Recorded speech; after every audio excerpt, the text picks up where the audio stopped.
Aujourd'hui dans le Bitcoin, plus que quelques heures pour arriver au halving, les mineurs en PLS qui vont voir leur Bitcoin, ou plutôt leur salaire divisé par 2, les pauvres, ils n'auront pas d'autre choix que de prendre une barque, arriver à Marseille et finir mineur isolé à la colline du crack, c'est terrible. Bonjour tout le monde, c'est Paul de CryptoFan. Mais le malheur des uns fait le bonheur des autres, vu que le Bitcoin deviendra plus difficilement accessible et donc potentiellement encore plus cher. On verra également l'état du marché, les zones où le Bitcoin a plus de probabilité de rebondir que d'autres. Une guerre potentielle qui se prépare à nouveau, pas de chance. Je proposerai du Bitcoin en grand time frame, du on-chain, du Ethereum. Je vous ferai également gagner 100 USDT et on va checker tout ça dans cette vidéo. On va directement commencer par le jour-lit, ça se complique un petit peu. Il y a du bullish, du moins bullish. On va commencer par tout ce qui est bullish. Déjà ici, on peut voir que les EMA, donc les lignes de couleur, font leur effet. Je rappelle que pour l'instant, on est sur le turquoise. Turquoise, c'est maçons. Et historiquement, les maçons a fait des supports plutôt intéressants. Par exemple ici, également là. Mais souvent, les maçons, excepté ici dans cette zone-là, a fait des petits rebonds un petit peu éco plus avant de tester les mâts de son. Donc chose intéressante à savoir, historiquement à chaque fois qu'on a pété ici c'était maçon, on a automatiquement testé les mâts de son. C'est les mâts qui est bleu. Les mâts de son est pour l'instant autour des 50 000 $, ce qui est plutôt bas dans cette zone. Mais en attendant, il y a pas mal de supports qui nous tiennent. Ici les maçons, on a également ce range parallèle qui est en train de se former avec pas mal de retests, 3 retests au top et 2 retests sur le bottom. Donc c'est vrai que là c'est un petit peu compliqué pour l'instant, il faudra voir sur l'on-chain un peu si c'est plutôt bullish ou bearish. Également sur le RSI, on peut voir que il y a quelques jours, on a eu ça dans la vidéo, on a pété ici avec l'attaque de l'Iran sur Israël, enfin la riposte d'Iran sur Israël, on a pété ce truc à la baisse et depuis, eh bien on n'arrive plus trop à rebondir, on n'arrive plus à réintégrer. Donc pour l'instant ça ressemble pas trop à un fake out, mais plutôt à un pétage à la baisse, donc cette résistance pétée à la baisse pour rebondir et se faire rejeter. Ici un niveau crucial dans cette zone puisqu'il y a cette diagonale là qui descend, donc la rouge et la jaune qui se croisent, grosse résistance x2, plus également, on le voit pas très bien, mais le RSI niveau 50 qui est dans cette zone-là, donc triple résistance dans cette zone. Si ici on voit un signe de faiblesse après le retest, eh bien forcément pour moi c'est un short. Si on pète ça à la hausse avec une clôture, dans ce cas, ça sera ultra bullish pour la suite et on risque clairement de péter tout ce niveau de volume ici à la hausse. Mais en attendant, est-ce qu'on sera bullish, est-ce qu'on sera bearish? Eh bien, tant qu'on n'a pas retesté ce niveau ici, c'est possible? Je sais pas. On ne sait pas. Niveau 50, pétage à la hausse avec cette diagonale pétée, impec. Rejet à la baisse, ça peut être un short intéressant ou un put intéressant pour les option traders. Moi, ce sera plutôt du put, je pense. Et si on fait un pétage à la hausse ici, un long très intéressant ou un call très intéressant sur plusieurs semaines même, parce que ça prend pas mal de temps ici pour monter. Historiquement, on a fait des pumps sur plusieurs semaines, donc ultra intéressant ici pour parier sur du long terme. Et également avec Space Algo, on a pénétré ce shark bullish potentiel, ce qui est très bullish pour la suite, puisqu'on a pénétré puis on est ressorti. Et la première target d'un shark bullish, eh bien c'est marqué ici, 68 178 $, et pour l'instant on est sur du 64 800, donc il y a encore environ un peu moins de 4000 de potentiel à la hausse. En tout cas, selon moi, ça reste quand même plus intéressant que ce shark bullish, même si le shark bullish c'est intéressant sur du court terme, moyen terme. Les short term holders commencent à être un petit peu en PLS et on peut voir que durant tout ce bull market, historiquement, quand on est sur le neutral ou même sur le négatif, c'est plutôt bon pour acheter. La dernière fois c'était sur le neutral, mais avant c'était ici dans le négatif. Donc là on est plus proche, en tout cas selon ce graphique, d'une zone de recharge que d'une zone vraiment de vente. Ici on peut voir pour l'instant que les short term holders sur moins d'un mois sont en PLS, puisqu'ici on peut voir que le prix, l'action price est sous cette zone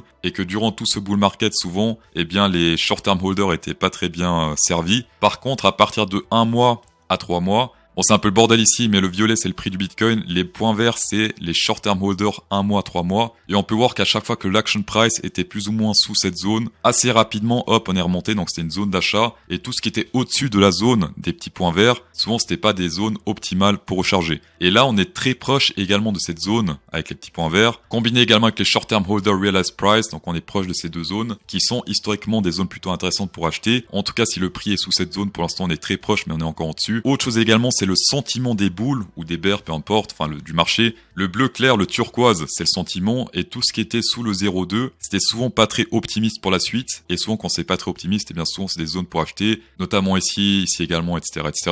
Et là, pour l'instant, on est encore un petit peu optimiste par rapport au dump historique, il y a encore pas mal de gens optimistes, un petit peu plus de dump peut-être ici sur l'action price pour transformer le sentiment en plutôt bearish, afin d'avoir un sentiment similaire ici, où le marché a rebondi dans le passé. C'est pas parce que ça s'est passé 3-4 fois dans cette zone-là que forcément ça va se reproduire. Le sentiment du marché, c'est ce qui fait le marché. Quand les gens sont bearish, qu'ils ont envie de vendre, c'est là qu'il faut acheter inversement. Donc pourquoi pas une fois plus s'inspirer de cet indicateur. Le sentiment bearish à partir de 0,2, très intéressant pour acheter. Il y a également une chose plutôt drôle sur le Pinterest, regardez ça. Est-ce que vous connaissez cette pattern ?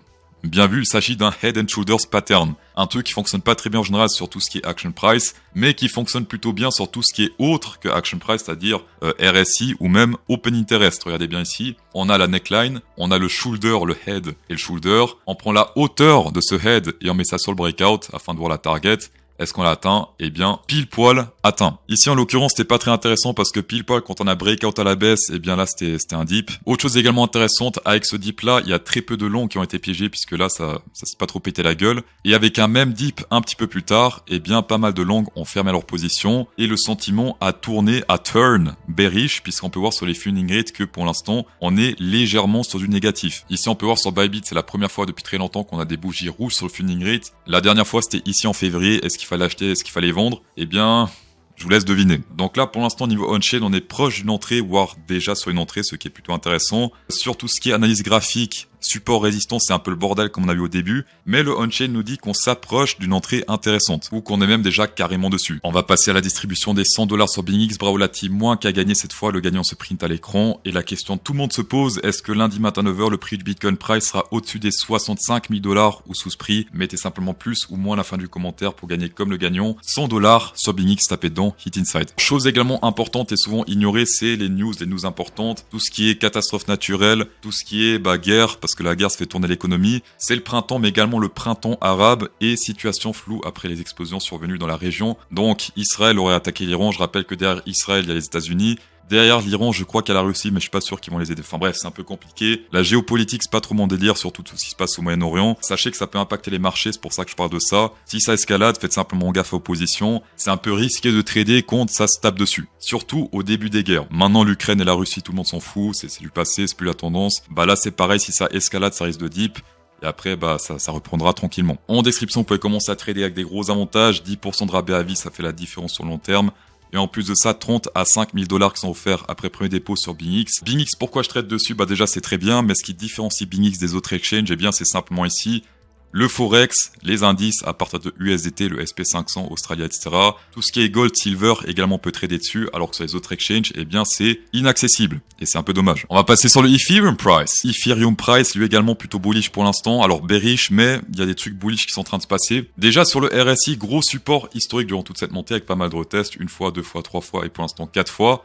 On est également sur des divergences bullish qui sont en train de se former puisque là ça descend sur l'action price. Ici c'est quasiment tout droit, donc ça c'est divergence bullish, très bon en tendance haussière. En tendance baissière on prend tout ce qui est divergence bearish, tendance haussière tout ce qui est bullish. En plus de ça, on a également pas mal de support ici sur l'action price avec une sorte de... Ça s'appelle déjà comment? Ça s'appelle un broadening pattern pour ceux qui savent pas, donc c'est le truc jaune. C'est un range qui s'écarte de plus en plus, donc c'est exactement ce qu'on a là. Donc ici pour l'instant on continue à évoluer dans ce broadening pattern. Et dernier truc également, comme sur le Bitcoin, on est sur un shark bullish potentiel, on l'a pénétré et hop, pour l'instant on l'excite, ce qui est plutôt bullish. Et la première target selon Space Algo ici serait 3437 $, ce qui serait plus ou moins 3400 up, plus ou moins dans cette zone. Donc il y a encore pas mal d'espace pour aller dans cette zone. Support sur le RSI, support sur l'action price, divergence bullish, shark bullish. Plutôt pas mal. Ça, CryptoSauce, il apprécie. Également, petit bonus sur le total market cap si on exclut le Bitcoin, donc c'est le total 2. Et on peut voir ici que, également, tendance haussière, divergence bearish qui est en train de se former. On peut voir qu'il y a un support de volume dans cette zone. On va le retracer un peu, voilà, c'est mieux. Donc là, pic de volume et pour l'instant, on se fait rejeter à la hausse. Donc s'il est confirmé, c'est plutôt bullish par la suite. Est-ce qu'on est sur des niveaux de EMA? L'EMA n'a pas envie de fonctionner, c'est dommage. Niveau EMA, on est pile poil sur l'EMA 50. Je rappelle qu'en tendance haussière, c'est bien de recharger entre l'EMA 20 et l'EMA 50. C'est ça les zones de recharge. Suffit de voir ici dans le passé, zone de recharge, recharge.